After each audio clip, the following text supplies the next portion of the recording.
kasih Bapa Yahweh, berbicaralah kepada kami mempelai kudus Adoni Swamasya siap untuk mendengarkannya. Di dalam nama Yahweh Elohim Sebaot, Besem Adoni Swamasya Wirokodes, kami berdoa, kami ucap syukur, kami sambut Dafar Elohim, Dafar Adoni Swamasya. Haleluya, amin.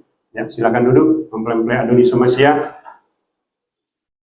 Syabat Salam buat kita semua, mempelai kudus Adoni Swamasya, baik yang hadir secara offline maupun juga secara online. Ya, puji Bapa Yahweh, kita hari ini memasuki hari terakhir di bulan Mei, bulan 5, atau di tanggal Ibraninya 4 Siwan 5785, tahun sebenarnya 5995. Secara singkat mengenai visi misi, hierarki Samaim, dan latar belakang pelayanan YYH Ministry.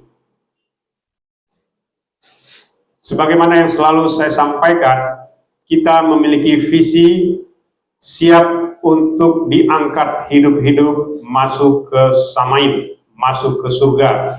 Ya, diangkat hidup-hidup artinya tidak mengalami kematian. Artinya kita mengalahkan kematian. Dan kita akan dijemput oleh Adonai Yeshua HaMashiach. Ya, nanti kita akan dijemput hidup-hidup, ya. Artinya Adonai Yeshua HaMashiach menunggu kita di awan-awan kemuliaannya bersama dengan malaikat-malaikat kudusnya dan orang-orang kudusnya. Jadi artinya kita diangkat hidup-hidup, kita dijemput seperti seorang atau seperti orang-orang VVIP, ya, orang-orang yang sangat-sangat penting, ya. Jadi rapture itu atau yang diangkat hidup-hidup itu adalah orang-orang VVIP, dan rapture adalah peristiwa terbesar, ya, dalam sejarah manusia yang hidup di dunia maupun juga di dalam sejarah Samaim, ya, karena belum pernah ada, ya, rapture ini. Dan pelayanan kita, kantor pusat kita ada di Samaim, Yerusalem Baru, ya, karena dari sanalah pelayanan YYH Ministry berasal, ya, bukan dari dunia ini, ya. Itu mengenai pelayanan kita. Dan kita memiliki gembala agung sinode pusat kita adalah YYRH Ehad, Yahweh Yeshua HaMashiach Ruach HaKodes Ehad, satu adanya, ya. Jadi gembala agung kita adalah YYRH Ehad. Dia yang memiliki otoritas penuh terhadap pelayanan YYRH Ministry, ya, bukan saya, ya, tetapi YYRH Ehad, karena semuanya berasal dari YYRH Ehad. Kita sebagai yang hidup di dunia, ya, kita hanya diperintahkan, ya, saya hanya diperintahkan untuk berteriak, membangunkan mempelai Adoni Yeshua HaMashiach untuk menyambut kedatangannya. Ya, hanya itu yang diberitahukan kepada saya, tetapi banyak penglihatan penyingkapan yang diberikan kepada saya, karena untuk mempersiapkan mempelai kudusnya ini tidak gampang, ya, Bapak Ibu, mempelai Adoni Yeshua HaMashiach maupun yang mendengarkannya, karena ini butuh persiapan, ya. Tidak ada orang yang di rapture itu tiba-tiba di rapture tetapi tidak mempersiapkan diri, itu tidak ada, ya. Apalagi kalau dia tidak tahu rapture, bagaimana mungkin dia bisa mempersiapkan diri sementara dia sendiri tidak tahu apa itu rapture, ya. Itulah visi kita, ya. Misi kita adalah siap untuk rapture, ready to rapture. Itulah visi dan misi kita YYRH Ministry. Kita masuk ke hierarki Samaim. Di Samaim itu tempat yang tertinggi adalah tahta Elohim. Ya, tahta itu, yang duduk di tahta itu ada YYRH Ehad dan mempelai HaMashiach. Ya, ini yang harus kita pahami, ya. Jadi yang tertinggi itu adalah tahta Elohim, dan Yehoyahad dan mempelai Hamasya lah yang duduk di tahta. Kita adalah mempelai Hamasya. Saat ini mempelai Hamasya belum ada, ya, karena mempelai Hamasya ini hanya berasal dari zaman akhir, bukan dari zaman Nabi, bukan dari zaman Rasul. Ya, di kitab suci jelas ya, bahwasanya Nabi itu disebut sahabat, ya, sahabat Elohim, dan Rasul itu disebutkan sebagai pengiring mempelai pria, ya. Jadi bukan mempelainya, ya. Mempelainya adalah kita-kita yang hidup di zaman akhir. Kenapa? Karena di zaman akhirlah penggenapan dari Samaim itu sempurna. Ya, zaman Nabi dan zaman Rasul belum sempurna, ya. Baru di zaman akhirlah semuanya sempurna, ya. Itu yang duduk di tahta, dan nanti yang duduk di tahta ini akan menghakimi bangsa-bangsa, menghakimi 12 suku Israel, dan juga menghakimi para malaikat. Jadi itu luar biasa, ya. Jadi artinya orang-orang yang di rapture ini itulah nanti akan duduk di tahta yang akan menghakimi 12 suku Israel, menghakimi bangsa-bangsa, dan juga menghakimi para malaikat, dan juga yang akan memimpin di kerajaan 1000 tahun. Ya, itulah yang akan duduk di tahta mempelai Hamasyahnya bersama dengan Yehoyahad. Lalu di tahta itu ada 5 hal, ya, yang senantiasa saya sampaikan. Yang pertama bicara metrai, ya. Metrai ini bicara baptisan Roh Kudus, ya. Metrai Roh Kudus. Jadi tanggal 27 Mei kemarin, ya, saya mendengar suatu khotbah, ya, dari seorang motivator dari Amerika, ya. Saya kaget, ya, karena memang setiap hari saya dan istri saya, ya, Ibu Gembala, selalu berdoa untuk selalu dibukakan penyingkapan, ya, setiap hari. Bahkan kita minta untuk konfirmasi mengenai apa yang selama ini saya sampaikan supaya dikonfirmasi kembali. Dan saya kaget waktu seorang motivator dari Amerika ini mengatakan seperti ini, bahwasanya nanti yang di rapture sangat sedikit. Itu pertama dia sampaikan. Kemudian dia katakan yang di rapture itu adalah hanya orang-orang yang dimetraikan dengan Roh Kudus, ya. Jadi dia bilang, kalau engkau tidak dimetraikan dengan Roh Kudus, tidak mungkin engkau di rapture. Itu yang dikatakan oleh motivator ini, ya. Saya kaget ketika mendengar khotbahnya dia, ya, di hadapan ribuan orang, dan saya percaya itu adalah konfirmasi, ya. Karena apa? Karena hanya yang dimetraikan oleh Roh Kudus, hanya itu yang di rapture. Kalau tidak dimetraikan oleh Roh Kudus, tidak mungkin di rapture, ya. Dan itu melalui baptisan Roh Kudus, ya. Jadi metra itu bicara baptisan Roh Kudus.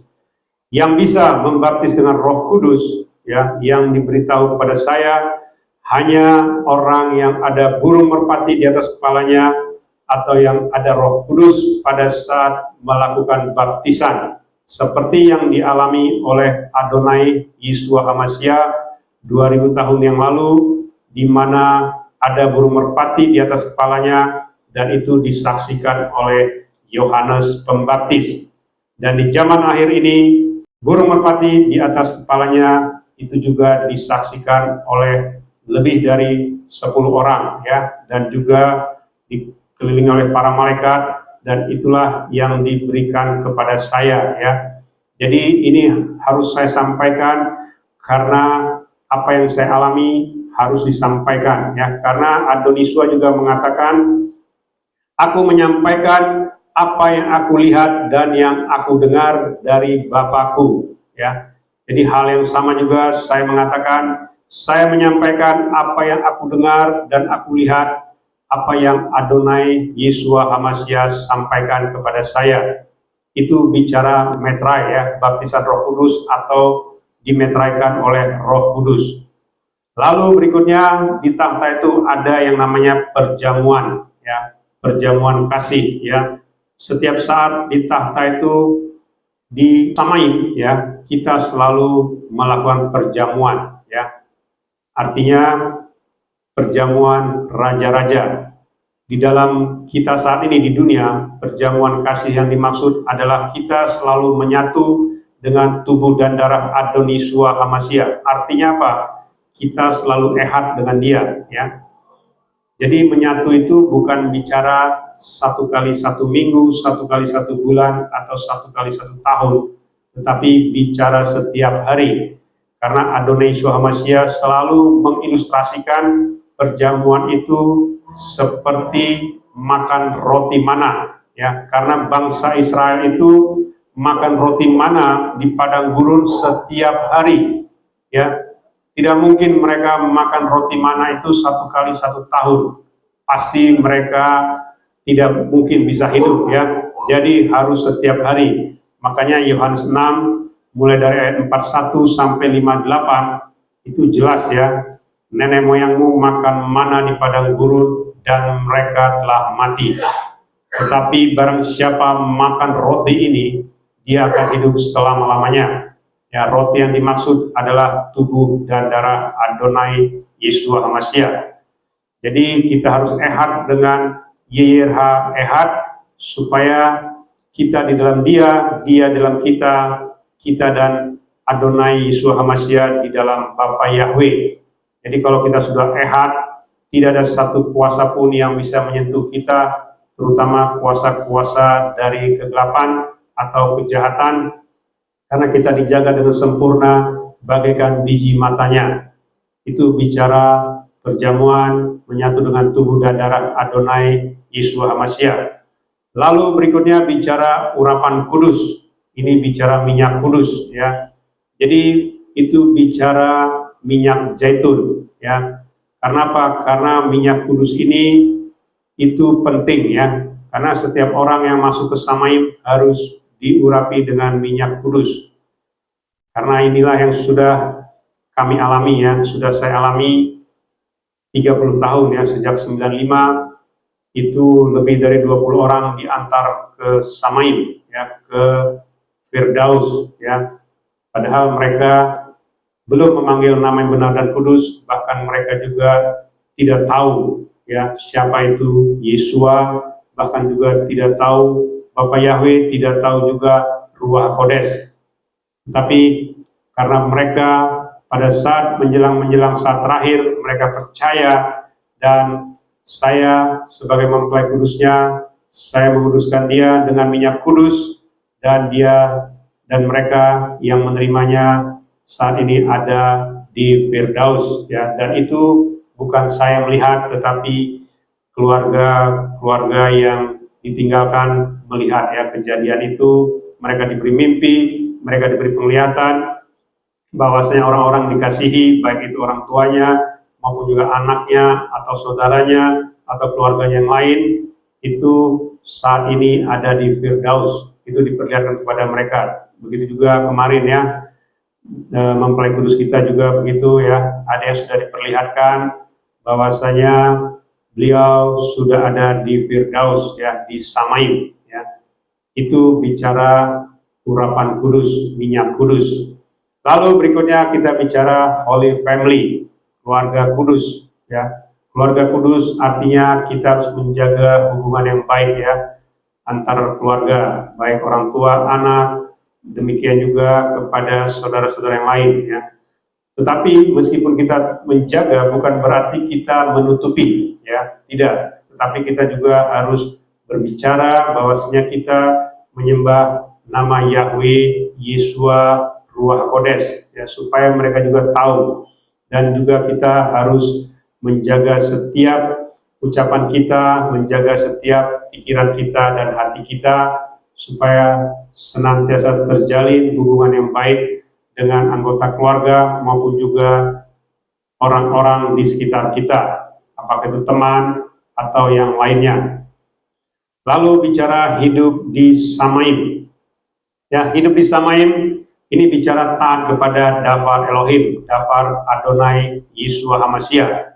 Ya, artinya kita jangan menambah mengurangi firman, ya, jangan mengarang-ngarang, ya.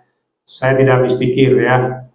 Masih saja banyak penyembah Bapa Yahweh, ya, khususnya pimpinan-pimpinan rohaninya selalu mengklaim, ya, susu coklat yang baru, ya, kemarin saya sebut susu coklat mochaccino, ya, itu katanya sama dengan susu coklat cappuccino, ya, cuma diganti merek saja, tetapi bahannya katanya sama-sama cappuccino, ya. Saya ingin sampaikan, ya, tidak ada, ya, yang namanya chip, ya, IC itu tidak ada, ya, mau itu dalam tingkatan cara nano, ya, itu masih besar, ya, masih ukuran besar, ya, karena harus di atas nano, ya, bahkan 2 kalinya, makanya saya bilang harus 10 pangkat minus 12, di bawah piko lagi, ya, jadi artinya itu tidak mungkin, ya. Dan juga, ya, dan juga seperti yang saya selalu sampaikan, IC itu punya karakteristik, ya, punya karakteristik. Kalau dia melewati batas ambang, ya, maka IC itu bisa meledak, ya. Artinya kalau dia melewati batas ambang, ya, misalnya terkena sinar ultraviolet, ya, kita ini kalau terkena sinar ultraviolet saja suka merah-merah kulitnya, ya, artinya itu sampai ke darah kita, ya, ataupun kena infrared, ya, inframerah, ataupun juga, ya, batas ambang pendengaran juga, ya, di atas 20.000 desibel ataupun di bawah 20 desibel. Kalau itu sudah lewat dari batas ambang, maka IC itu atau chip itu bisa pecah, meledak, dan manusia itu akan hancur berkeping-keping, ya. Itu tidak seperti itu, ya. Jadi tidak ada yang namanya nanochip, ya. Itu hanyalah propaganda dari Satan, ya. Dan satu hal yang ingin saya sampaikan, ya, saya tidak habis pikir dengan penyembah-penyembah Bapa Yahweh ini, seolah-olah, ya, seolah-olah Satan itu, ya, anti Hamasya itu kehebatannya sama dengan Yahweh. Ini saya tidak habis pikir, ya. Selalu mengagung-agungkan Satan, ya. Wah, itu hebat dia, nanti dianiaya, dia tahu kita di mana, dia tahu kita begini, kita begitu. Tidak, ya. Ini harus kita pahami, ya. Satan itu terbatas, anti Hamasya itu terbatas, ya. Sekalipun nanti dia menguasai dunia ini, saya sampaikan, anti Hamasya itu sangat-sangat terbatas, ya. Tidak bisa dia menganiaya begitu saja, ya. Karena dia harus melewati banyak, ya, rintangan, ya. Meskipun nanti dia menguasai, artinya begini, dia tidak bisa mendapatkan orang yang akan dia aniaya dengan segampang itu, tidak, ya. Karena apa? Karena dengan IC yang disebut tadi, chip yang tadi, itu tidak bisa, ya, mendeteksi orang ini siapa namanya, lahirnya di mana, ya, tempat tinggalnya di mana, itu tidak bisa dideteksi, ya. Yang bisa mendeteksi itu hanya melalui tanda, ya. Tanda, ya, makanya saya selalu sampaikan, tanda itu adalah sesuatu yang dilihat dari luar, ya, dari kita. Misalnya gini, saya bisa melihat si A ini tandanya apa, saya bisa melihat, ya. Tapi kalau di dalam tubuh itu bukan tanda, ya, tidak ada tanda yang bisa dilihat di dalam tubuh. Boro-boro bicara DNA, pernah nggak ada orang bisa melihat jantung kita dari luar? Tidak ada, ya, karena semua letaknya ada di dalam tubuh, ya. Dan semua orang bisa melihat tanda itu, ya. Jadi bukan cuma diri sendiri atau orang di sekitar kita, tetapi orang lain pun bisa melihat tanda. Ini yang harus kita pahami, ya. Itu bicara susu coklat, ya. Jadi jangan mau ditipu daya sama Satan, ya, mengenai yang namanya susu coklat terbaru mochaccino yang katanya hanya ganti merek, tetapi bahan dasarnya sama-sama cappuccino, ya. Itu tidak benar, ya. Lalu juga, ya, jangan kita menambah mengurangi firman mengatakan berdoa ke alam roh itu sama dengan alam kematian, ya. Samaim itu letaknya bukan di alam roh, ya. Kalau engkau sudah pernah masuk ke alam roh, engkau baru mengerti, ya. Cuma kasihan ya kalau engkau tidak bisa balik lagi ke alam nyata. Artinya ketika engkau masuk ke alam roh, maka engkau akan dihabisi, ya. Dihabisi di alam roh dan langsung dibawa ke alam maut, ya. Dan engkau akan disiksa selama-lamanya sampai menunggu hari penghakiman. Ya, kalau engkau bisa masuk, ya artinya tidak mungkin keluar lagi, ya. Jadi hati-hati ya kalau engkau berdoa di alam roh, apalagi memanggil Satan dengan nama Bapa Yahweh, itu sangat mengerikan ya. Jadi Samaim itu bukan di alam roh, karena alam roh itu hanya sebatas dunia ini, ya. Di planet lain tidak ada, ya. Tidak pernah ada roh manusia itu bisa ngiter-ngiter sampai ke planet Mars, tidak ada, ya. Saya sampaikan tidak ada roh manusia bisa ngider-ngider sampai ke planet Mars, Merkurius, bahkan sampai ke planet Pluto, tidak ada, hanya di seputaran bumi. Dan letak alam maut, ya, neraka itu ada di pusat bumi, ya. Jadi magma yang ada di pusat bumi itulah neraka, ya. Jadi tidak mungkin engkau kalau masuk sudah ke neraka bisa jalan atau bisa terseok-seok masuk ke Samaim, karena Samaim itu letaknya ada di langit ketiga, ya. Tidak mungkin ya manusia normal saja sampai dengan detik ini, jangankan menembus langit satu, menembus galaksi saja belum ada, bahkan hanya sampai ke bulan, ya. Lewat bulan belum ada manusia yang bisa masuk, apalagi ke tembus langit pertama. Jadi hati-hati ya kalau engkau berbicara mengenai alam roh, jangan kau ditipu daya berdoa ke alam roh, tetapi berdoalah ke Samaim, ya. Itu yang sebenarnya, ya. Kemudian juga ada lagi tipu daya mengatakan kalau tidak diberi pilak tidak mungkin di rapture, ya. Padahal mereka sendiri tidak tahu apa arti rapture, ya. Karena apa? Karena sebenarnya di Torah tidak ada bicara rapture, ya. Terus ngarang-ngarang lagi, syaratnya harus patuh dengan Torah, ya. Apalagi hari ini, ya, nanti lewat jam 6 sore ya, atau tanggal 1 Juni, ya, itu adalah Shavuot, ya. Saya sampaikan Shavuot itu bukan Roh Kudus, ya. Kita nanti merayakan pencurahan Roh Kudus di 4 Juni atau 8 Siwan, ya. Shavuot itu di 5 Siwan, ya. Jadi berbeda, ya. Artinya kita harus mengerti, ya, apa arti Brit Milad, ya. Jadi tidak ada orang yang mengikuti Torah itu di rapture, tidak ada, ya. Makanya saya selalu mengatakan Torah itu ada dua sisi, ya. Ada yang namanya perintah Torah, ada yang namanya hukum Torah. Dan digenapi oleh Adonisua, ya, dengan perintah baru, yaitu perintah kasih dan hukum kasih, ya. Itu tingkatannya jauh di atas Torah, ya. Artinya jangan kita menganggap juga karena kasih terus kita semena-mena, oh yang penting kasih Pak. Bukan, ya. Kasih itu apa, ya. Karena kasih itu seperti yang selalu disampaikan oleh Adonisua, ya. Kalau di Torah, kalau orang berzina itu langsung fisik, ya, berzina, ketahuan, ya, ada saksi dan dia langsung dihukum mati.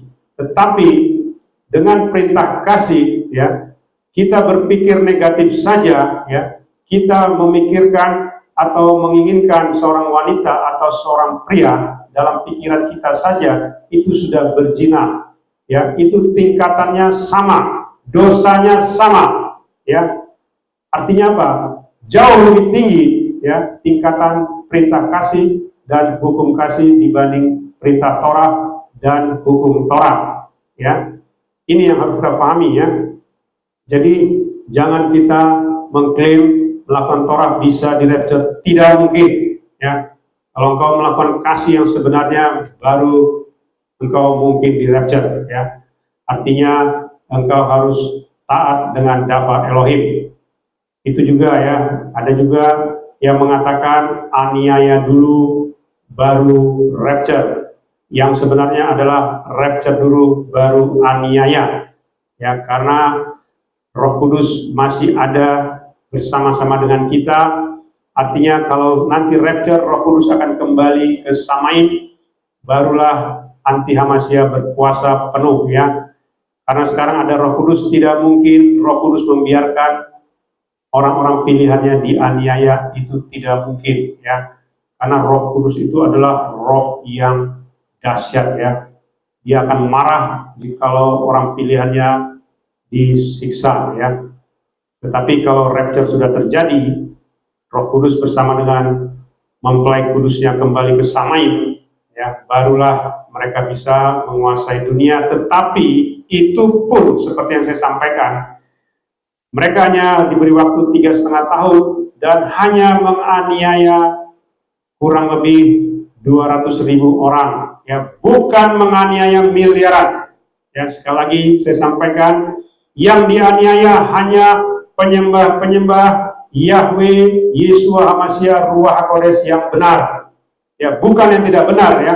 Kalau yang tidak benar, dia tidak ada gunanya, ya, karena dia juga tidak mengakui sebenarnya Adonai Yeshua HaMashiach, ya. Seperti nanti kita lihat, ya, kenapa mereka dikatakan tidak benar, sekalipun mereka menyebut nama Yahweh, nama Yeshua, nama Ruach HaKodes, ya, seperti kejadian sekarang ini saja, ya. 5 Siwan ini mereka bilang itu turunnya Shavuot sama dengan turunnya Roh Kudus, ya, logikanya tidak masuk. Firman Adonai Yeshua mengatakan di Yohanes 16, ya, ayat 7, ya, aku mengutus Roh Kudus, roh kebenaran. Jadi kalau Adonai Yeshua ada, dialah yang mengutus, ya. Artinya kalau dia tidak percaya Adonai Yeshua, bagaimana mungkin dia percaya Roh Kudus? Itu tidak masuk logika, ya. Jadi zaman Shavuot, zaman Torah, belum ada Adonai Yeshua dan belum menggenapi firman-Nya. Ya, jangan mengarang-arang, ya, hati-hati. Karena apa? Karena nanti kita akan lihat, ya, apa yang disebut dengan menghujat Roh Kudus, ya. Ini tidak main-main, ya, Bapak Ibu, mempelai Adonai Yeshua Mashiach maupun yang mendengarkannya. Kalau engkau sudah campur-campur, ya, dan engkau mengakui yang namanya hal-hal yang tidak berkenan, ya, artinya apa?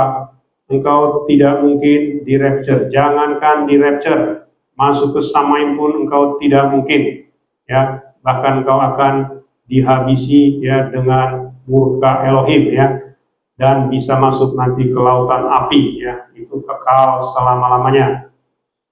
Lalu kita juga, ya, di hidup, ya, di bumi seperti di Samaim, ya. Ini yang harus kita pahami, ya, hidup di Samaim, ya. Jadi jangan menambah mengurangi dafar Elohim, ya. Taatlah dengan apa yang disampaikan oleh YYHEHAT Elohim, ya, melalui yang diutusnya. Kalau mereka tidak diutus, bagaimana mungkin mereka tahu, ya? Sama seperti sekarang, ya.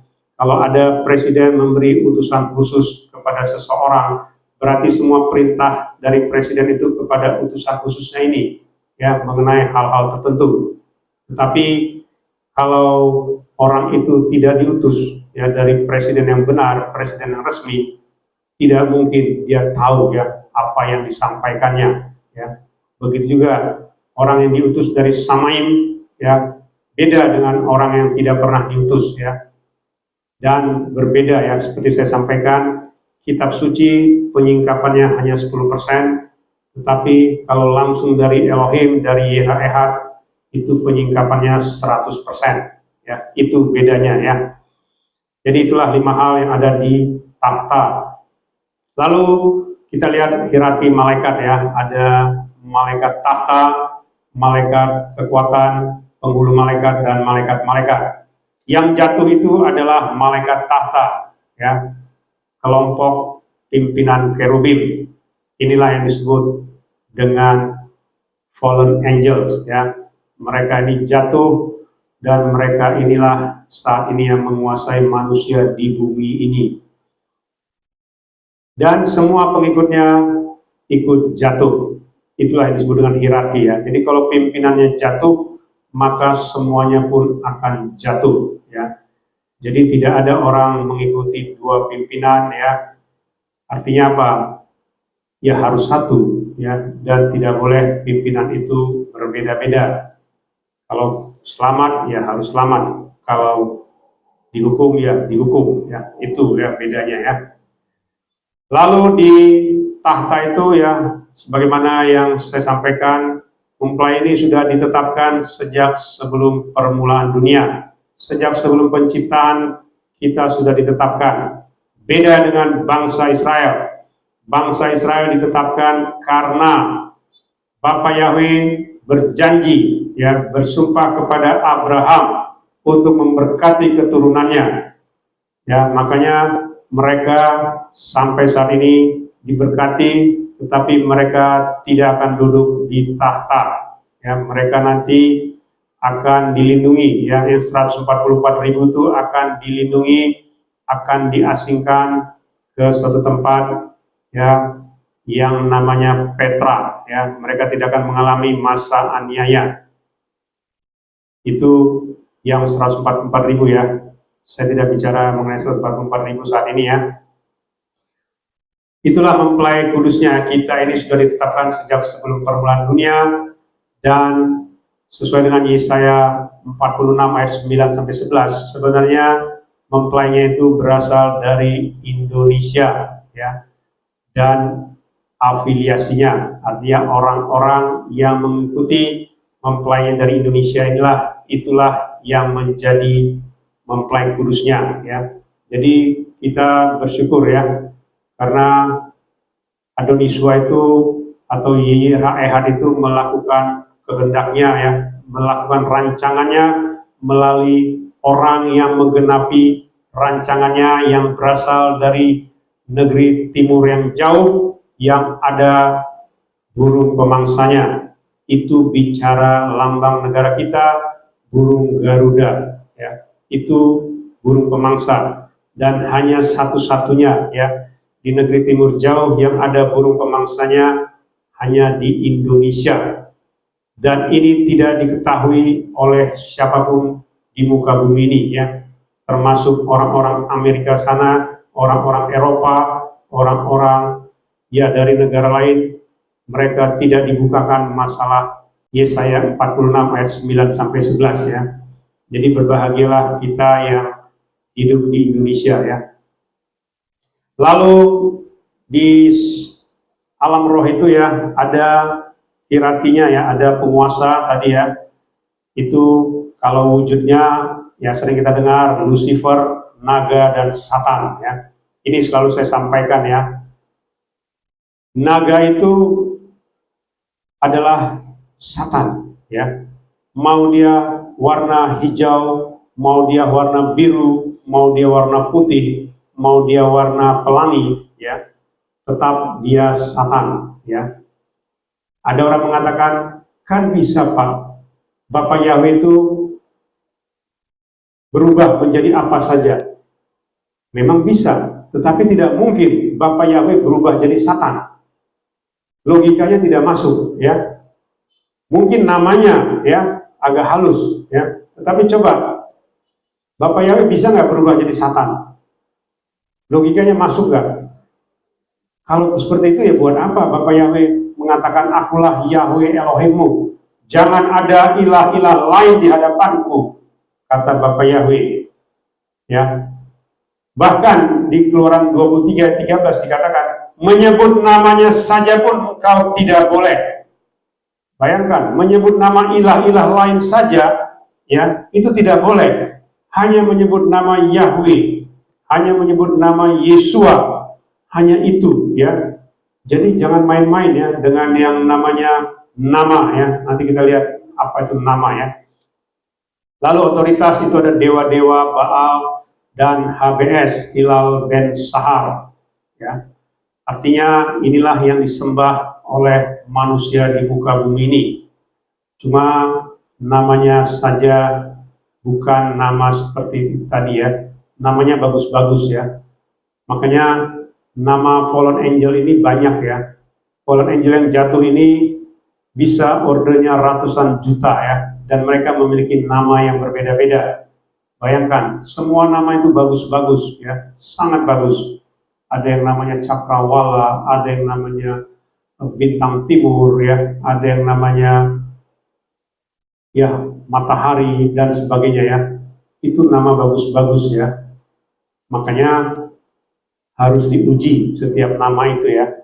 Dan bisa kita uji, bisa ya, sangat bisa. Lalu ada yang namanya penghulu-penghulu ya. Inilah kalau kita pernah dengar Beelzebul ya, atau Legion ya. Ini penghulu-penghulu di udara. Lalu ada roh-roh jahat ya. Ini roh-roh yang menyerupai orang mati. Lalu kita juga sering mendengar mengenai pertarungan di alam roh.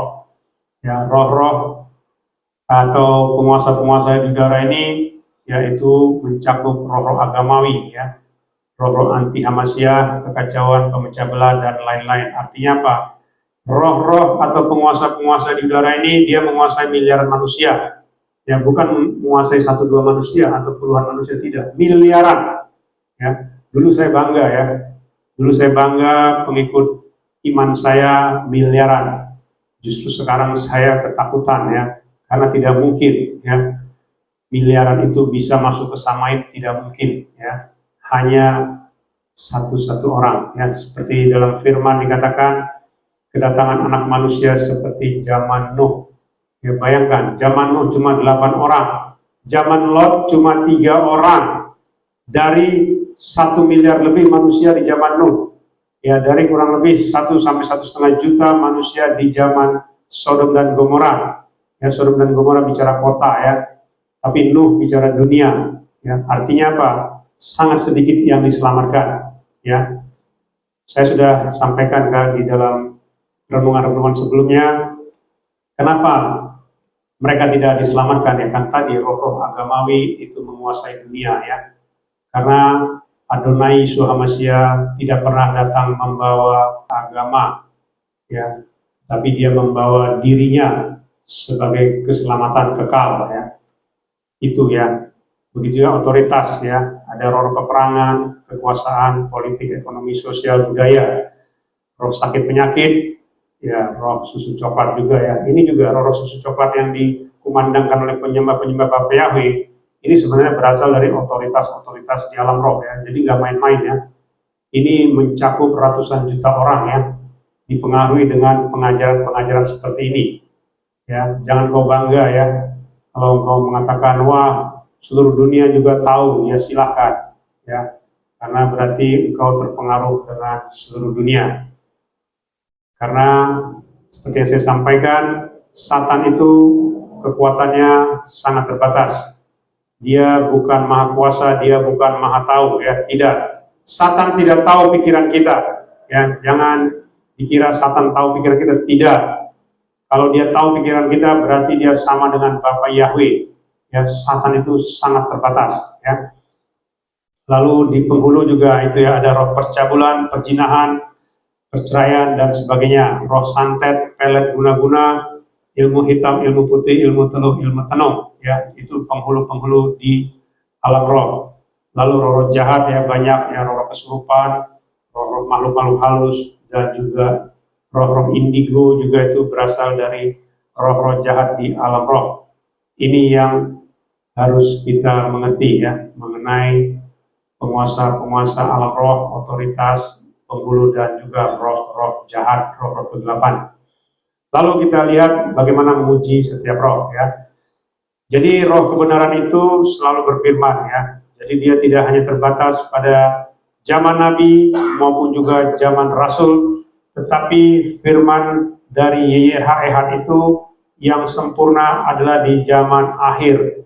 Karena penggenapannya sempurna itu di zaman akhir. Di zaman Nabi belum sempurna. Jadi kalau kita mengikuti ya pengajaran zaman Nabi, ya bagaimana mungkin engkau bisa di rapture? Padahal pengajaran di zaman Nabi tidak ada bicara rapture, ya. Bahkan bicara Roh Kudus pun tidak ada, ya.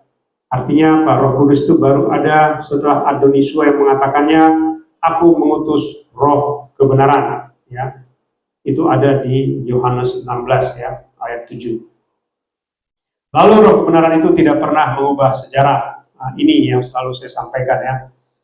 Artinya begini, sejarah yang benar adalah malaikat Gabriel berbicara kepada Maria dalam bahasa Ibrani dan mengatakan anak yang akan lahir itu engkau beri nama Yesua, bukan nama lain. Ini sejarah yang benar. Kemudian juga ya, yang harus kita ketahui sejarah yang benar, Adonai Yeshua HaMashiach mati di hari raya Paskah, ya, bukan di hari raya roti tidak beragi, bukan ya. Kemarin saya lihat ada pengajaran mengatakan Adonai Yeshua HaMashiach itu mati 15 Nisan, tidak ya. Adonai Yeshua HaMashiach mati di 14 Nisan, pas di hari raya Paskah.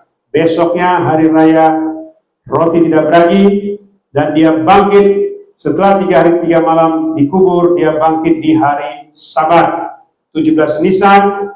Pada saat itu adalah hari raya buah sulung, Yom Habikurim ya.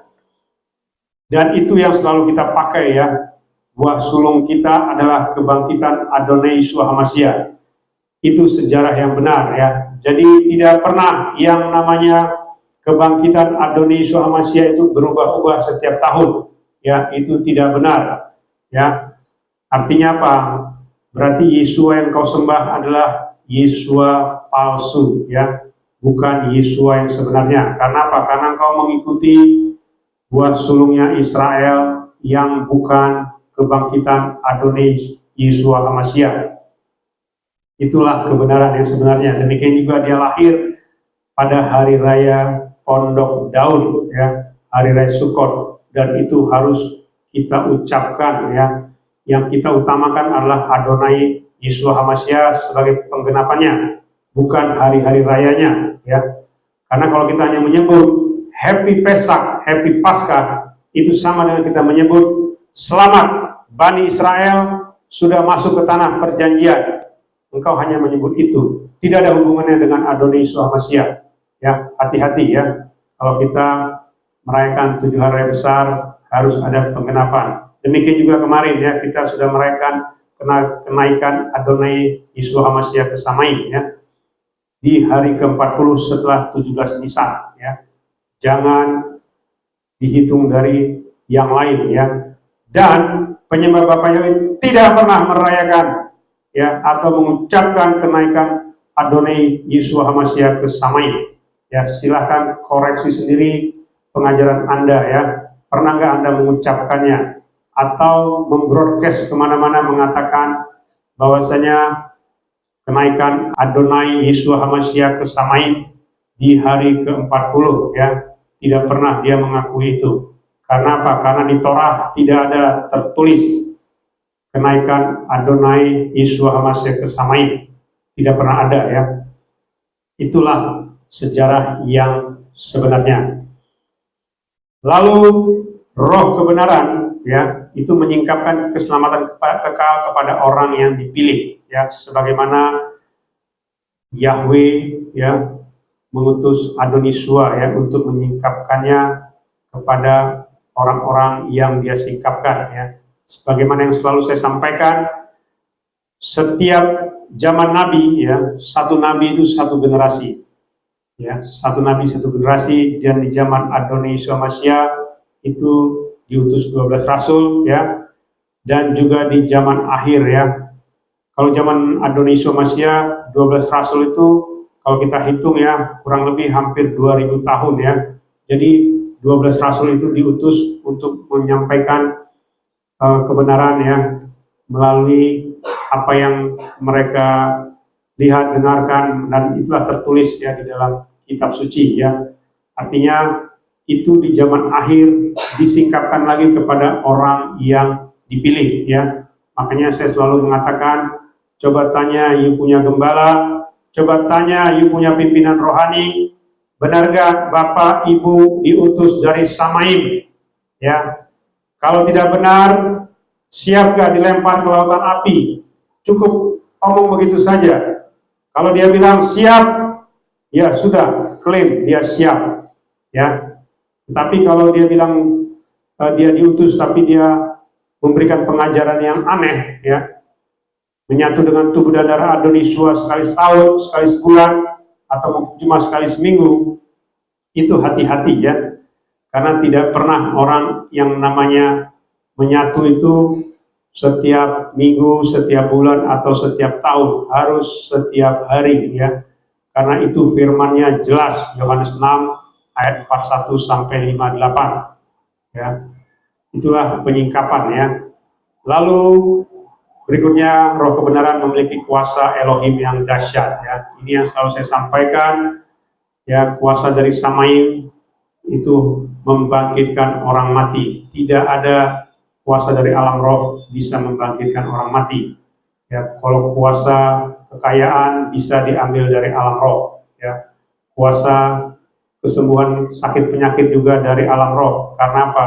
Karena berkat yang ada di alam roh atau di alam kematian itu adalah berkat rampasan yang diambil oleh penguasa alam roh ketika malaikat dari Samaim membawa berkat itu kepada orang yang akan diberikan, tetapi karena orang yang akan diberikan berkat ini, berkat kesembuhan atau berkat harta ya, tapi karena dia undur, akhirnya diambil di alam roh dan disimpan di alam roh, dan siapapun yang memanggil ya sesembahan dari alam roh ya dengan nama apa saja ya pasti diberikan oleh penguasa alam roh ya, karena itu adalah berkat rampasan, bukan berkat dari Samaim.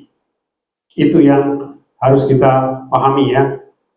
Artinya roh kebenaran itu, kuasa yang dahsyat itu hanya kuasa membangkitkan orang mati ya, itu dari Samaim. Atau yang buta melihat, yang lumpuh berjalan, yang tuli mendengar, dan yang bisu berbicara, itu dari Samaim ya. Dari alam roh tidak bisa memiliki kuasa itu ya. Jadi itu yang harus kita pahami ya, Bapak Ibu mempelai Adon Yesua Masiah maupun yang mendengarkannya.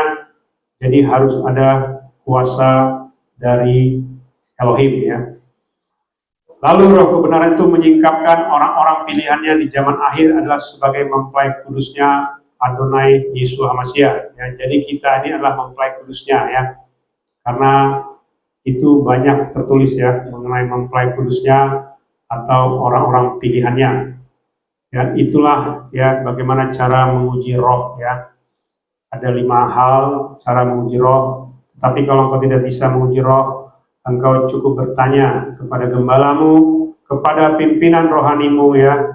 Bapak diutus tidak dari Samaim? Diutus enggak oleh YHWH atau siapapun yang engkau sembah? Coba tanya, siap enggak dilempar ke lautan api kalau engkau tidak pernah diutus, tetapi mengaku-ngaku diutus?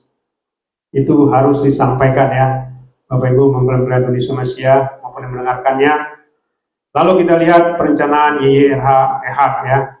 Ini sudah saya sampaikan ya, bahwa kita sudah dirancangkan sejak sebelum penciptaan, kita sudah ditetapkan sampai di dalam kekekalan. Begitu juga ya, ini kemarin juga sudah saya sampaikan mengenai pesta perkawinan ya. Itu jelas ya, bahwasanya para nabi, para rasul ya, para undangan ya, undangan pertama, undangan berikutnya, dan para pelayan ya, mereka itu bukan mempelai ya, mereka lah yang istilahnya mengundang, tetapi dari pihak keluarga ya, kerabat, sahabat, maupun juga pendamping mempelai pria. Ini sudah saya sampaikan ya. Lalu kita lihat juga timeline sejak Adonai Yesua Masiah sampai ke zaman akhir ya. Jadi sekarang ini kita tahun 2025 ya, tahun Ibrani-nya 5785, tahun sebenarnya 5995. Ini yang dibukakan kepada saya ya. Jadi ini saya hitung sendiri ya. Jadi saya tidak pernah mengikuti pengajaran siapapun ya mengenai tahun yang sebenarnya ya. Karena saya menghitungnya sederhana saja ya. Dari Hosea 6 ayat 2 itu sangat jelas ya. Sama dari zaman Noah ya, 1600 tahun setelah Adam ya, itu bisa dihitung ya sampai sekarang ya, munculnya 5995. Lalu kita lihat ya, apakah ada kemungkinan rapture di tahun 2025, ini sudah saya sampaikan ya. Itu mengenai penciptaan hari pertama sampai hari ke-7 dan juga perjalanan Adam sampai zaman akhir di dunia ya. Sejak Adam dan Hawa diusir dari Taman Eden dan dia masuk ke dunia ini, disitulah mulai dihitung hari pertama. Dan saat ini kita memasuki akhir hari ke-6 dan akan memasuki hari ke-7, yaitu kerajaan 1000 tahun ya. Ini saling berhubungan ya, Bapak Ibu mempelai Indonesia Malaysia maupun yang mendengarkannya ya. Jadi itulah perjalanan ya hidup manusia sejak dari hari pertama sampai nanti masuk di kerajaan 1000 tahun. Ini sudah saya sampaikan sebelumnya ya. Lalu juga ya penggenapan hari raya besar ya. Saya sudah sampaikan mengenai Torah yang belum digenapi dan Torah yang sudah digenapi ya. Artinya begini, yang disebut digenapi itu adalah minimum ya. Minimum jumlah yang digenapi ya. Artinya ada 7 hari raya besar, itu minimum yang digenapi oleh Adonai Yeshua HaMashiach, dan dia menggenapinya sempurna dengan kenaikannya ke Samaim. Jadi sebenarnya 8 ya. 7 sudah digenapi dan 8 dia sempurnakan. Sama seperti tadi ya. Dia menggenapi Torah ya dengan memberikan perintah baru, yaitu kasih ya, dan hukum kasih ya. Artinya apa? Itu penggenapannya ya, dan disempurnakan. Tetapi jangan kita meremehkan yang namanya kasih ya. Nanti kita akan lihat ya bagaimana kasih itu kalau kita rendahkan ya, itu sama dengan menghujat Roh Kudus, dan itu tidak akan diampuni dan tidak mungkin diampuni ya. Jadi jangan kita merendahkan kasih ya. Seperti yang saya sampaikan, kita berpikir negatif saja itu sudah menghina Bapa Yahweh ya, itu sudah menghina Roh Kudus, menghujat Roh Kudus, dan itu fatal ya. Tidak mungkin engkau, jangankan di rapture, masuk ke Samaim pun tidak mungkin. Makanya yang masuk ke Samaim sangat sedikit ya. Tidak bicara miliaran, tidak bicara ratusan juta, hanya sangat sedikit ya yang di rapture ya.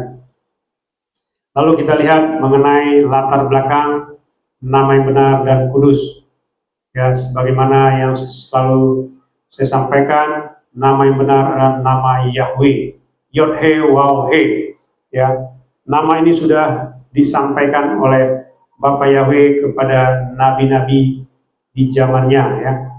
Artinya tidak ada nama lain ya, makanya setiap kita baca Keluaran 20 itu ya mengenai 10 perintah ya, itu dikatakan akulah Yahweh Elohimmu ya, jangan ada padamu ilah-ilah lain di hadapanku.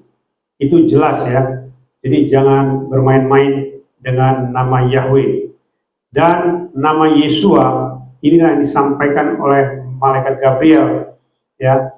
Karena apa? Karena nama Yeshua itu menggenapi nama Yahweh, Yod Sin Waw Ayin ya. Lihat paku hancurkan tangan ya. Dan nama Yahweh, nama Yeshua itu memiliki gematria 8, artinya kudus ya. Dan tidak bisa diganti dengan nama lain. Bahkan disingkat saja tidak bisa. Misalnya begini, kalau kita menyebut nama Yahweh Yeshua itu bisa. Tetapi kalau kita menyebut Yahshua itu sudah salah.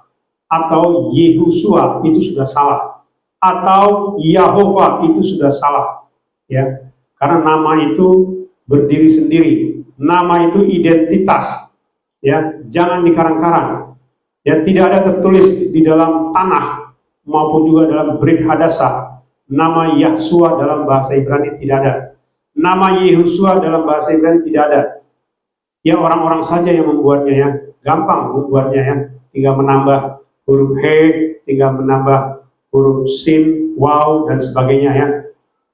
Bisa kita tambah, tetapi tidak ada di dalam ayat ya yang menunjukkan nama Yahshua atau Yehusua atau nama yang lain ya di dalam bahasa aslinya tidak ada ya.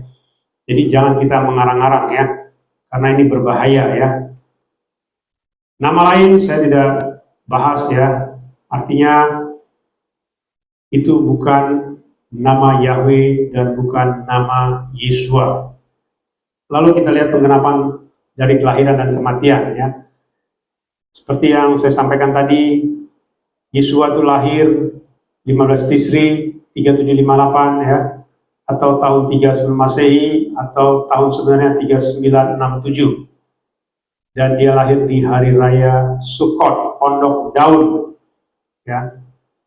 Kematiannya di hari Rabu 14 Nisan, pas hari raya Paskah, Pesah. Dan dia bangkit di hari raya Buah Sulung pada satu tepat di 17 Nisan, hari Sabat ya, setelah 3 hari 3 malam ya. Jadi hari Rabu ya, hari Rabu dia mati, hari Sabat dia bangkit ya. Setelah dia bangkit, barulah hari pertama wanita-wanita itu datang ke kuburan Yeshua, dan mereka sudah melihat kuburan itu batunya sudah terguling ya. Itu di pagi-pagi sekali ya, artinya dia sudah bangkit sebelumnya ya, di hari Sabat ya, karena setiap penggenapan Adon Yeshua itu menggenapi Torah ya, artinya Sabat itu adalah hari yang penting di dalam Samaim ya, hari perhentian. Makanya dia bangkit di hari Sabat, bukan di hari pertama ya. Itu mengenai kelahiran, kematian, dan kebangkitan, dan juga kenaikannya ke Samaim ya, di hari ke-40 Yom Arba'im. Itu kemarin kita rayakan di 27 Iyar ya, dan besok di pencurahan Roh Kudus kita rayakan di 8 Siwan atau 4 Juni, dan kita nanti ucap syukur pada ibadah malam tanggal 3 Juni malam ya, di atas jam 6 sore itu sudah masuk ke 8 Siwan ya. Dan tanggalnya tetap ya, Adon Yeshua bangkit itu tanggalnya tetap 17 Nisan. Jadi buah sulung kita adalah kebangkitan Adonai Yeshua HaMashiach, bukan yang lain ya, bukan buah sulung Israel, bukan ya, tetapi kebangkitan Adonai Yeshua HaMashiach itulah buah sulung kita, dan semuanya dihitung dari 17 Nisan. Naik ke Samaim 40 hari dari 17 Nisan, pencurahan Roh Kudus 50 hari dari 17 Nisan. Itu patokannya. Di luar itu tanda tanya ya. Ini Yeshua yang mana? Ini sesembahan yang mana? Ya. Banyak orang punya nama yang sama ya, tetapi beda sejarah. Beda kelahiran, beda kematian, beda kebangkitan, beda naik ke surga, beda pencurahan Roh Kudus. Itu tidak mungkin tokohnya sama ya, pasti berbeda. Lalu kita lihat ya, nama Yeshua berasal dari Samaim karena malaikat Gabriel berbicara kepada Maria dalam bahasa Ibrani, bukan bahasa lain. Jadi kesimpulannya adalah nama Yeshua tidak sama dengan nama lain, nama Yahweh juga tidak sama dengan nama lain. Kita akan masuk ke Dafar Elohim, menghujat Ruach Kodes atau Roh Kudus tidak akan diampuni ya, karena kita nanti tanggal 4 Juni ya akan merayakan atau mengucap syukur atas pencurahan Roh Kudus ya. Itulah pencurahan Roh Kudus ya, nanti tanggal 4 Juni ya, atau 8 Siwan. Dan saat ini Dafar Elohim mengenai menghujat Roh Kudus tidak akan diampuni.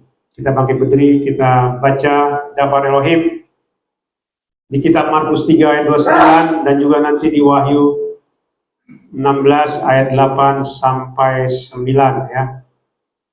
Kita baca sama-sama Markus 3 ayat 29, 1, 2, 3. Namun siapa saja yang hujat terhadap Roh Kudus, ia tidak mendapatkan pengampunan selamanya. Sebaliknya dia pantas mengalami hukuman kekal. Wahyu 16 ayat 8 sampai 9, 1, 2, 3. Dan malaikat yang keempat menumpahkan cawannya ke atas matahari, dan kepadanya ditetapkan untuk membakar manusia dengan api. Dan manusia terbakar oleh panas yang dahsyat. Dan mereka menghujat nama Elohim yang mempunyai otoritas atas bencana-bencana itu, tetapi mereka tidak bertobat untuk memberikan kemuliaan kepadanya. Haleluya, amin. Ya, silakan duduk, Bapak Ibu mempelai Indonesia Masia. Ini yang harus kita pahami ya, bahwasanya dikatakan yang menghujat Roh Kudus tidak mendapat pengampunan. Ya, bahkan juga di Wahyu tadi ya, sebenarnya banyak ayat-ayat lain ya. Bahkan sebenarnya cawan murka 1 sampai 7 itu ditimpakan kepada manusia ya, tapi dikatakan manusia tetap menghujat nama Elohim. Ya. Artinya apa? Artinya banyak orang bilang begini, Pak, bagaimana mungkin kita bisa menghujat Roh Kudus?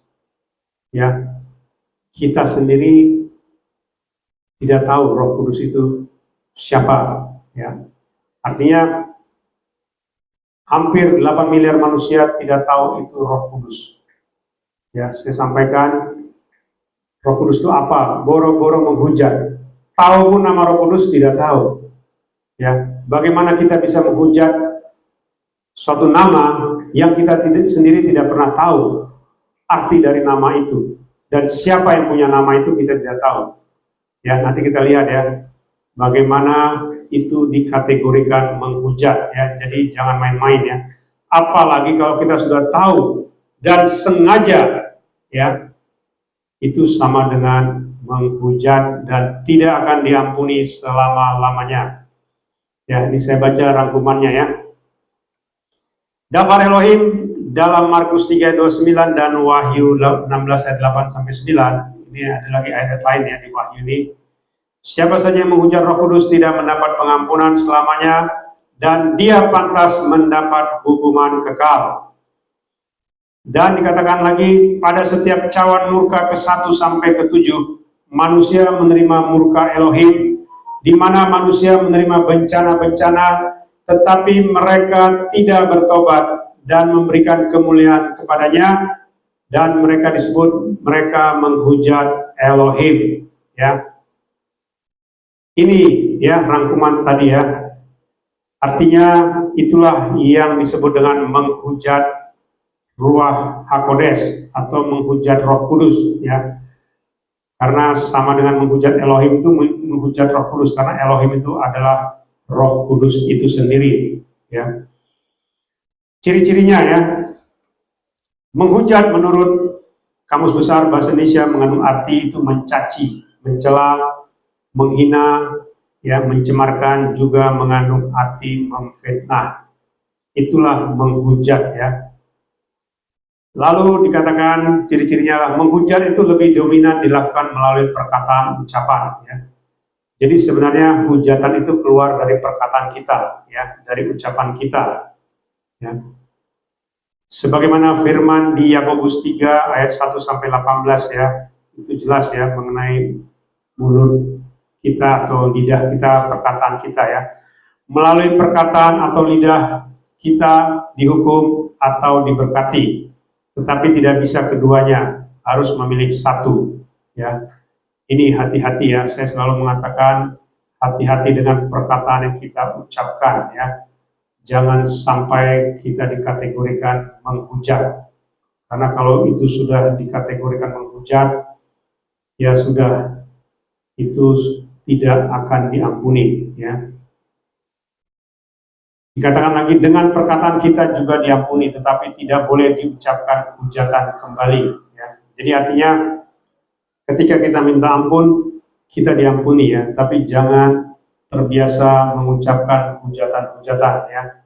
Karena apa? Karena itu berbahaya ya. Sebagaimana yang tadi saya sampaikan ya, nama itu memiliki arti, identitas, ya. Tidak mungkin, misalnya Bapak Yahweh tadi mengatakan, jangan ada padamu ilah-ilah lain di hadapanku, bahkan dikatakan, menyebut namanya saja engkau tidak boleh, ya, selain nama Yahweh, nama Yesua, ya. Bisa dimengerti ya, menyebut namanya saja kita tidak boleh. Kalau kita masih buta, ya, Yohanes 9 ayat 41 dikatakan, kalau engkau masih buta maka dosa itu tidak ada padamu, ya. Tapi kalau engkau mengatakan engkau melihat, maka dosa itu tetap ada padamu. Kalau kita masih buta, kita masih diampuni. Makanya di Markus 3 ayat 28 dikatakan, sebanyak-banyaknya orang yang hujat Yesua masih diampuni, tetapi menghujat Roh Kudus tidak mendapat pengampunan selamanya. Coba kita telusuri ya. Orang tahu kan nama Yesua di seluruh dunia? Tahu. Ya. Mereka menghujat, tidak pernah ya kita mendengar ada orang mengatakan begini, Yesua engkau tidak benar, engkau kurang ajar. Ada nggak orang menyebut begitu? Tidak pernah. Atau Roh Kudus engkau tidak benar, engkau kurang ajar. Ada nggak orang mengucapkan kata-kata seperti itu? Dimanapun di seluruh dunia tidak ada, ya. Tetapi tadi ya jelas sekali ya dikatakan, ya, ketika bencana-bencana itu menimpa manusia, ya, dikatakan mereka itu tetap menghujat nama Elohim. Kan aneh kan? Kalau kita dengar ya di berita, ketika suatu daerah atau suatu kota atau suatu wilayah atau bahkan suatu negara mengalami bencana-bencana yang luar biasa yang membawa kepada banyak kematian, tidak pernah ada yang namanya manusia yang mengatakan, Tuhan engkau tidak benar, atau Roh Kudus engkau tidak benar, Roh Kudus engkau kurang ajar. Tidak ada kata-kata seperti itu, ya. Paham ya Bapak Ibu ya, maupun berada di Indonesia maupun mendengarkannya, tidak ada kata-kata seperti itu, ya. Tetapi kenapa Wahyu 16 ini mengatakan, sekalipun bencana-bencana itu menimpa manusia, tetapi dikatakan manusia tetap menghujat nama Elohim, menghujat Elohim, ya. Ini ya, coba kita baca lagi ya di ciri-ciri yang berikutnya ya. Di dalam daftar atau firman Elohim, menghujat Roh Kudus mengandung arti sebagai berikut, ya. Pertama, kita tidak mengakui nama Yahweh Elohim yang benar dan kudus, karena Yahweh itu adalah Roh Kudus itu sendiri, ya. Jadi hati-hati ya. Nama Bapa kita adalah Yahweh, ya. Bapa kita adalah Roh itu sendiri, Roh Kudus itu sendiri. Jadi kalau kita tidak mengakui, maka sebenarnya kita bisa dikategorikan dengan menghujat, ya. Tetapi kalau kita masih tidak tahu, masih buta, itu masih diampuni, ya. Tetapi kalau kita sudah tahu, tetapi sengaja, ya, memanggil sesembahan yang lain, yang bukan nama dari Samaim, nama Yahweh sendiri, itu sama dengan menghujat, ya. Sebagai contoh ya, nama saya Henry, ya. Kalau ada orang panggil saya monyet, saya marah, pasti saya marah, ya. Tetapi kadang-kadang begini, mungkin ada orang bilang begini, bukan panggil secara langsung monyet, ya, dia panggil bodat, ya. Mungkin orang tidak tahu bodat itu apa, dia senang-senang saja. Dulu pernah teman saya begitu, karena dia suku lain ya, beda suku dengan orang-orang Batak ya, dia dipanggil bodat, ya. Dia senang, bodat sini, dia datang, karena dia bukan orang Batak, ya. Dia datang, ayo makan bodat, dia datang. Artinya apa? Dia masih buta, paham ya? Jadi orang yang dipanggil bodat ini masih buta. Atau istilahnya mungkin orang yang memanggil dia juga masih buta dari suku lain ya. Karena apa? Karena dia tidak tahu arti bodat. Ya. Lalu orang ini istilahnya senang-senang saja. Terima kasih, kasih makan. Terima kasih ya. Ini bodat makanan berkau ya, terima kasih. Ya. Paham ya? Artinya masih buta. Tapi setelah sekian tahun ya, suatu hari dia bertanya, apa sih arti bodat? Lalu dijawab, itu artinya monyet. Kaget dia. Wah, kurang ajar. Selama ini saya dipanggil monyet, kata dia. Sejak itu dia marah. Dia sampaikan kepada seluruh teman-teman ya, kamu jangan pernah menyebut saya bodat lagi. Kalau kamu sebut, saya akan pukul kamu, kata dia. Paham ya maksudnya ya? Artinya nama itu sangat penting. Ya.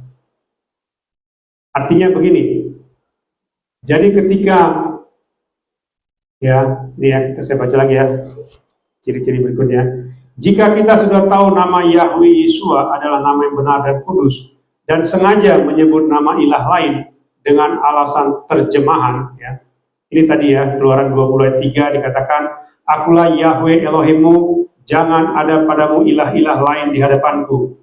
Di ayat 23, Keluaran 23 ayat 13 dikatakan, menyebut namanya saja engkau tidak boleh, menyebut nama ilah-ilah lain engkau tidak boleh. Maka itu dapat dikategorikan menghujat ya.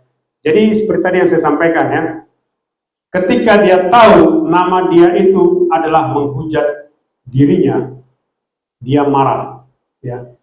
Selama bertahun-tahun dia tidak tahu ya, dia hanya mengatakan terima kasih, dan dia setiap dipanggil dia mendengar, dia melakukan apa yang diminta ya. Tapi ketika dia sudah tahu, dia sangat marah sekali ya. Jadi artinya nama Yahweh, nama Yeshua itu penting ya. Karena apa? Kalau kita sudah tahu tapi sengaja ya, sekali saya sampaikan, sengaja ya, dan tidak mau tahu dari mana asal usul Yahweh Yeshua, ya, saya katakan sama dengan menghujat ya. Sekalipun engkau tidak tahu apa itu Roh Kudus ya, sekalipun engkau tidak tahu apa itu Roh Kudus, kalau engkau menyebut nama ilah-ilah lain, itu sama dengan menghujat ya. Hati-hati ya, ini ngeri ya. Makanya kenapa manusia itu miliaran ada di neraka ya. Bisa dibayangkan nggak? Kok bisa manusia itu ada di neraka miliaran? Yang masuk ke sama itu sangat sedikit. Ya, seperti yang pernah saya sampaikan, sejak dari zaman Adam sampai sekarang yang masuk ke Firdaus kurang lebih 100 juta orang. Kurang lebih ya. Tetapi yang masuk ke neraka itu bisa mencapai 8-9 miliar atau bahkan 10 miliar ya, sejak dari zaman Adam. Ya, bisa mencapai 10 miliar yang ada di neraka. Kan bisa dibayangkan ya, perbandingannya 100 juta dengan 10 miliar. Ya, yang di rapture pun nanti sangat sedikit. Ya, saya pernah melihat ya, ada di media online itu ya, ketika rapture terjadi, tempat ibadahnya kosong ya, hanya tinggal 1-2 orang. Jadi dibikin di situ judulnya, kemana yang lainnya, kok pada kosong, mereka sudah di rapture. Hebat ya. Itulah istilahnya propaganda yang luar biasa ya. Jadi seolah-olah di rapture semua ya. Tidak ya. Seperti saya bilang tadi, kalau kita saja menyebut nama yang berbeda saja, itu tadi Wahyu 16 dikatakan, sekalipun manusia itu mendapat bencana, tapi dikatakan dia tetap menghujat nama Elohim. Artinya mereka tetap memanggil nama sesembahannya masing-masing. Itu dikategorikan menghujat. Ya. Paham ya? Sekali lagi saya sampaikan, sekalipun mereka ya menerima bencana-bencana, seperti sekarang aja, kalau ada bencana kan pasti semua berteriak kan, memanggil sesembahannya kan. Wahyu 16 mengatakan itu sama dengan menghujat, ya, karena dia tidak memanggil nama yang benar. Seperti tadi, teman saya ini begitu tahu arti bodat itu, dia marah besar, ya, karena selama ini dia buta, nggak tahu, jadi dia welcome saja. Ya, begitu dia tahu nama itu mengandung arti yang tidak benar, dia sangat marah. Lalu juga ya, apalagi ya, tadi di samping nama, apalagi yang disebut dengan menghujat ya. Jika kita tidak mengakui penggenapannya atas Torah sebagai penggenapan atas keselamatan manusia, ya, Matius 15 ayat 17, maka kita dapat disebut menghina atau menghujat Roh Kudus. Ini juga ya. Jadi kalau kita asal-asalan ya menyebut penggenapannya ya, padahal sejarahnya jelas ya. Dia mati pada hari Paskah 14 Nisan.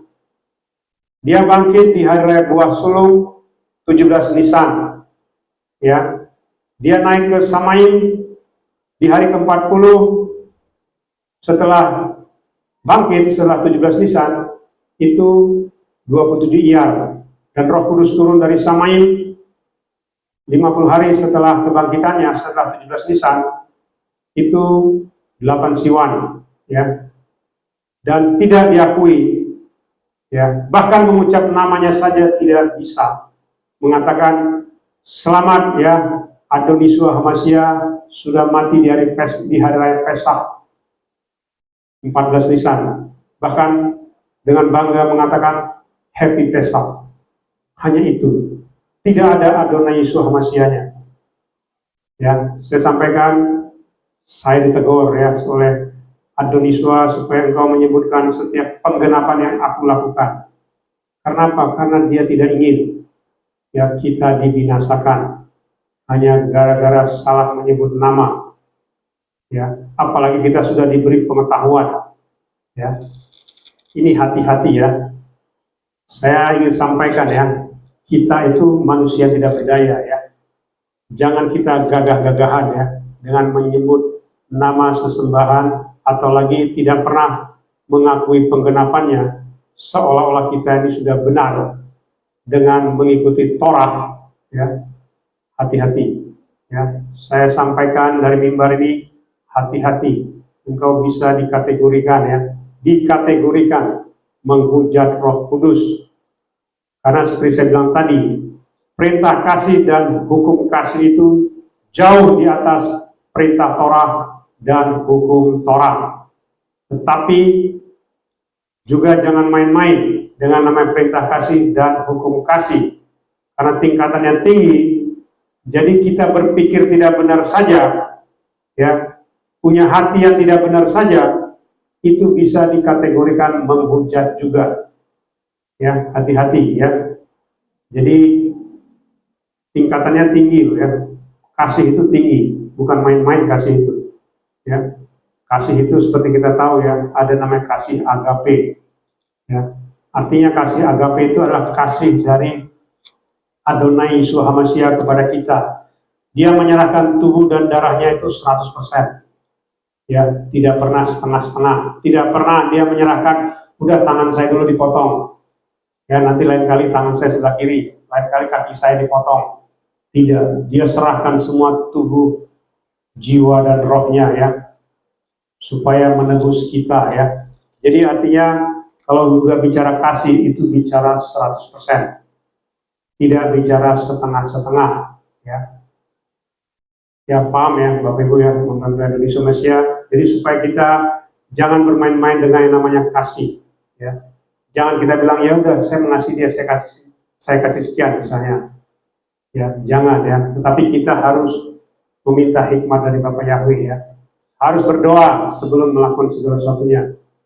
Itu artinya kasih, karena kita langsung berhubungan dengan Roh Kudus ya. Makanya saya tidak berani ya. Saya tidak berani menyampaikan firman masalah yang namanya perpuluhan. Haknya Bapak Yahweh itu ya, bukan haknya saya. Ya. karena itu bicara kasih, ya. Ya, seperti saya bilang, kasih itu tidak main-main. Kasih itu bukan ala kadarnya, tidak. Kasih itu sempurna, ya. Makanya itu ya Bapak Ibu mempelajari Adonis Somasia maupun mendengarkannya supaya kita mengerti perintah kasih dan hukum kasih itu tingkatan tertinggi. Makanya kita bisa menjadi mempelai.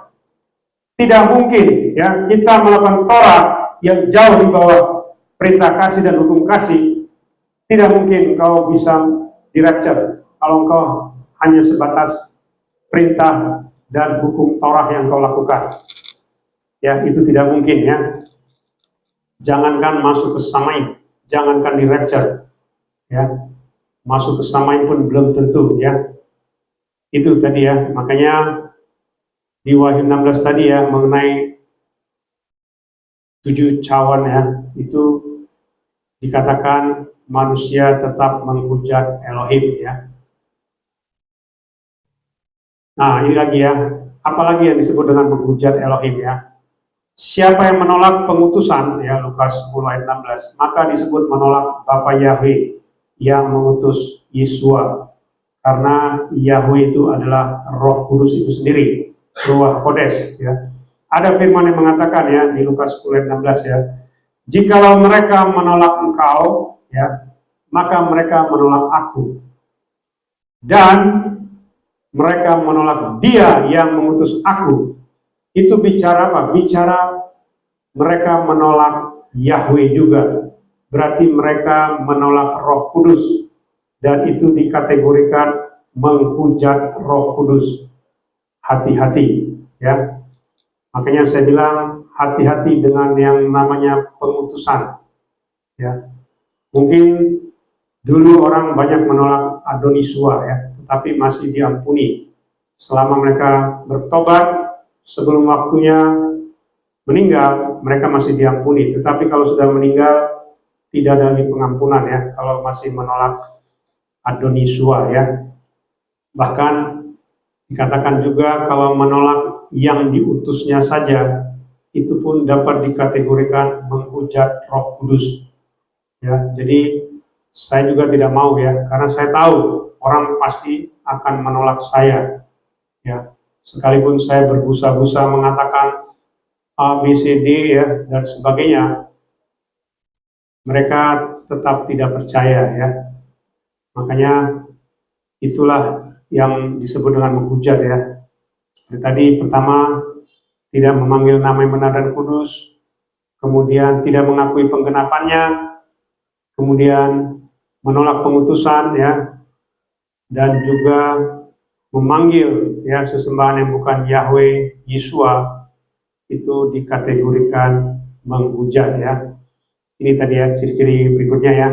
Menghujat Elohim artinya manusia biasanya jika terkena bencana atau malapetaka, maka manusia tersebut akan memanggil nama sesembahannya. Kenapa kitab Wahyu 16 dikatakan sekalipun manusia terkena bencana-bencana, maka manusia itu tetap menghujat Elohim. Itu berarti manusia itu selalu memanggil nama sesembahannya yang sudah dipercayai secara turun-temurun dari nenek moyangnya. Ini dikategorikan sama dengan menghujat ya. Lalu memanggil nama yang salah dengan sengaja, apalagi jika nama yang dipanggil adalah nama yang berasal dari nama fallen angel ya, kecuali manusia itu buta. Ini tadi yang saya sampaikan ya. Selama manusia itu buta, dia masih diampuni. Tetapi selama dia hidup ya, kalau dia sudah mati, itu lain cerita ya. Artinya selama kita hidup ini masih ada pengampunan ya. Tapi kalau kita sengaja ya, itu tadi yang kalau kita buta ya, kalau manusia itu buta selama dia hidup, dia masih diberi pengampunan. Tetapi kalau dia tidak buta, tapi dia sengaja ya, tidak mungkin diampuni ya. Jadi tidak main-main ya Bapak Ibu mempelajari Adonis Somasia maupun mendengarkannya ya. Tidak mengakui bahwa Adonis Somasia adalah penggenapan Torah ya, sudah menggenapi dan saat ini Adonis Somasia ada di Samaim ya. Dia sudah menggenapi semuanya ya, dan dia ada di Samaim. Lalu ketika manusia menerima bencana-bencana musibah, tapi tetap memanggil nama yang bukan nama Yahweh Elohim atau manusia, ya. Ini ya. Jadi itulah kategori menghujat, ya. Pertama, tidak memanggil nama yang benar dan kudus, sengaja, ya. Sekalipun dia sudah tahu nama yang benar dan kudus, ya. Seperti tadi ya, teman saya tadi, ketika dia tahu kalau ada orang yang berani memanggil dia bodoh, dia langsung pukul, ya. Kamu menghina saya, kata dia. Ya, artinya apa? Kalau dia sudah tahu, maka dia bukan buta lagi, ya, tapi sengaja, ya, sengaja melawan Yahweh, ya. Itu namanya menghujat.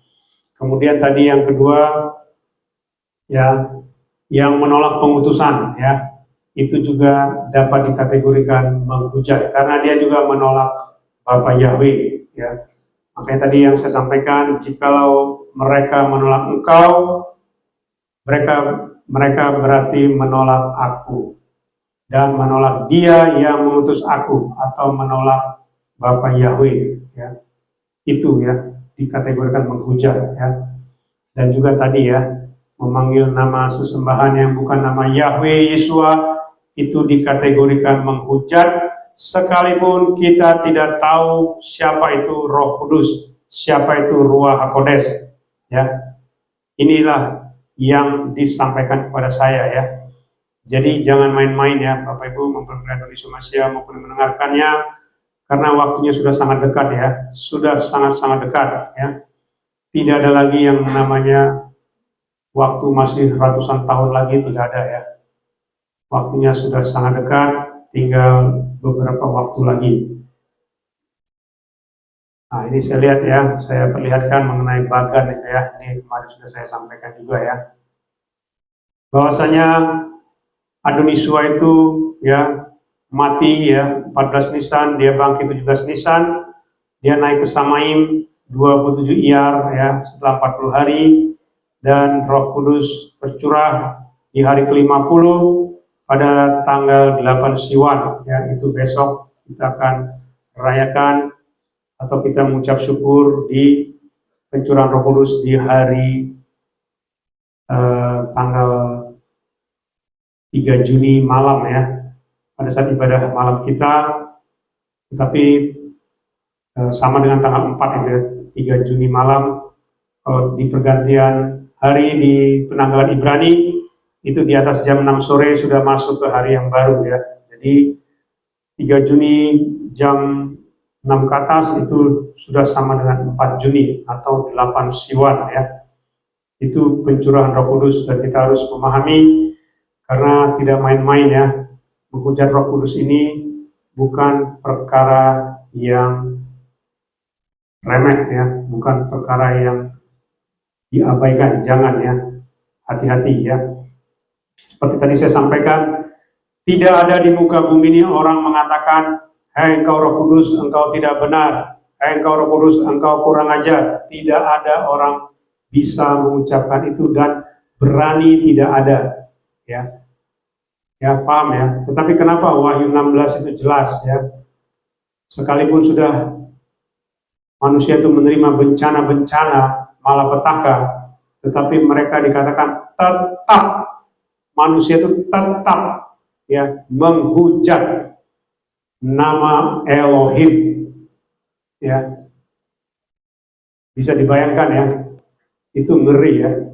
Makanya seperti saya bilang tadi, yang masuk ke Samaim itu sangat sedikit,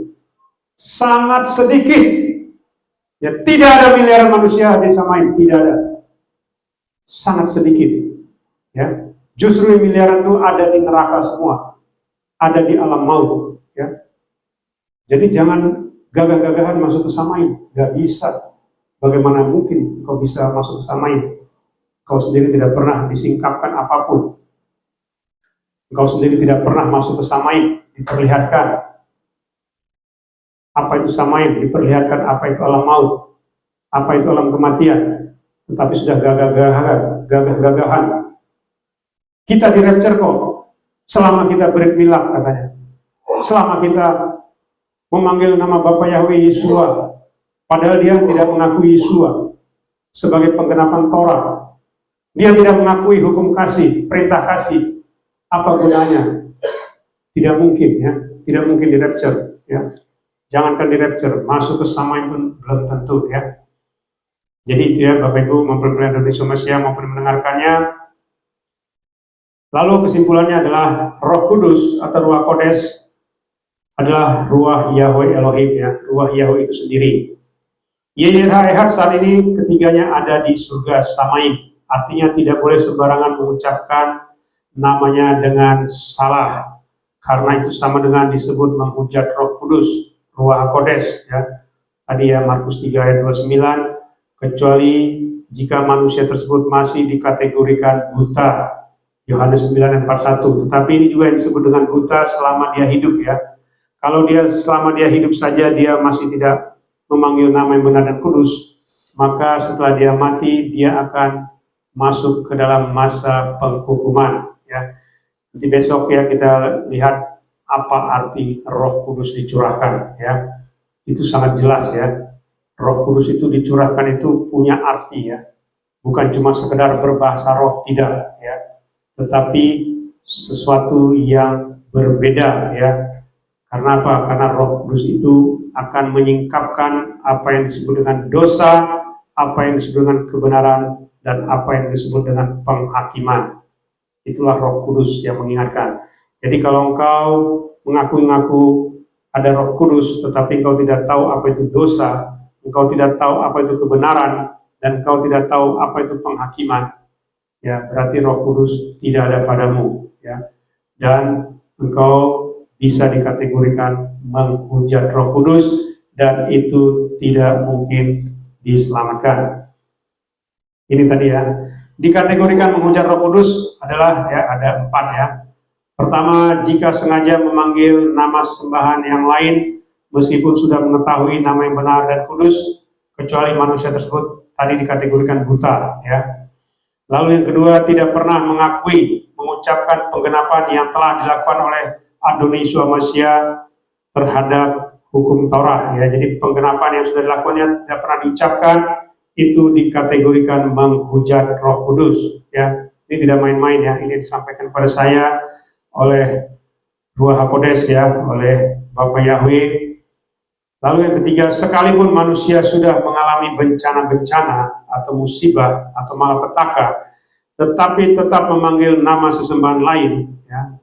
Ini tadi saya sebutkan karena kepercayaan nenek moyang turun-temurun. Ini juga dikategorikan menghujat Roh Kudus. Tapi selama mereka hidup diberi kesempatan bertobat ya, kalau sudah mati nanti akan dihakimi sesuai dengan iman kepercayaan masing-masing. Tidak mengakui pengutusan yang benar dari Adonai Yeshua Mashiach, karena jika orang yang diutus benar ditolak, maka mereka menolak Adonai Yeshua Mashiach dan juga menolak Yahweh Elohim yang adalah Roh Kudus itu sendiri ya. Ini tadi saya sampaikan ya, jika menolak orang yang diutus itu sama dikategorikan dengan menghujat Roh Kudus ya. Makanya saya selalu mengatakan ujilah setiap roh ya. Kalau engkau sudah bisa menguji roh, maka engkau tahu apa itu Roh Kudus. Engkau tahu apa itu pengutusan ya. Makanya saya selalu mengatakan, jikalau apa yang saya sampaikan saya bohong, saya dilempar ke lautan api ya. Tetapi kalau saya sudah mengucapkan kata-kata seperti itu dan kau sengaja ya menghina saya, sama dengan kau menghina Bapa Yahweh, menghina Adonai Yeshua HaMashiach, dan itu dikategorikan menghujat Roh Kudus, dan engkau tidak mungkin masuk ke Samaim, apalagi di rapture ya, tidak mungkin ya. Jadi seperti yang saya sampaikan, yang di rapture sangat sedikit ya, cuma ratusan orang seluruh dunia, dan itu semua pusatnya berasal dari Indonesia ya, karena mempelainya adalah dari Indonesia dan kepada orang-orang yang berafiliasi ke Indonesia ya, seperti yang kemarin disampaikan oleh motivator dari Amerika ya. Saya kaget ya, yang di rapture hanya orang-orang yang dimeteraikan oleh Roh Kudus. Jikalau engkau tidak dimeteraikan oleh Roh Kudus, kata beliau, tidak mungkin engkau di rapture, tidak mungkin engkau masuk ke Samaim. Ya. Ini yang dikonfirmasi kepada saya tanggal 27 Mei kemarin. Ya. Jangan sampai terlambat, masih ada waktu. Aba Yahweh Elohim Sebaot, Besem Adoni Masya Wirakodes, memberkati dan memimpin kita sampai kita semua mempelajari di rapture, masuk ke Samaim, surga kekal, Yerusalem baru. Haleluya. Amin. Kita bersatu dalam doa. Kami mengucap syukur Bapa Yahweh pada ibadah sabat kami pada saat ini. Kami ucap syukur kami sudah mendengarkan dafar Elohim, dafar Adonai Yeshua Masya. Biarlah dafarmu engkau meteraikan dalam hati kami yang paling dalam, sehingga berbuah-buah dalam kehidupan kami 30, 60 bahkan sampai 100 kali ganda. Dan nama Bapa Yahweh, nama Adonai Yeshua Masya, nama Ruach Kodes senantiasa dipermuliakan dalam setiap ibadah kami, khususnya saat ini ibadah sabat kami, dan juga dalam setiap kehidupan kami sampai selama-lamanya. Terima kasih Bapak Yahweh. Sebentar kami akan menyatu dengan Engkau Adonai Yeshua Masya melalui tubuh dan darah-Mu. Dan juga kami akan dikuduskan dengan minyak kudus-Mu. Dan biarlah kekudusan-Mu, kebenaran-Mu, kemuliaan-Mu senantiasa menguduskan kami, membenarkan kami, dan memuliakan kami menjadi mempelai kudus-Mu Adonai Yeshua Masya. Sehingga nanti ketika Engkau datang Adonai Yeshua Masya, Engkau datang menjemput kami mempelai kudus-Mu dari Irham Isri. Kami semua terbang kawan-kawan pada saat rapture, masuk ke dalam kerajaan Samaim pada pesta perjamuan anak domba di rumah Bapa Yahweh Elohim Sebaot sampai selama-lamanya. Terima kasih Bapa Yahweh, kami sambut tubuh dan darah-Mu Adonai Yeshua Masya dan juga minyak kudus-Mu. Haleluya. Amin. Silakan.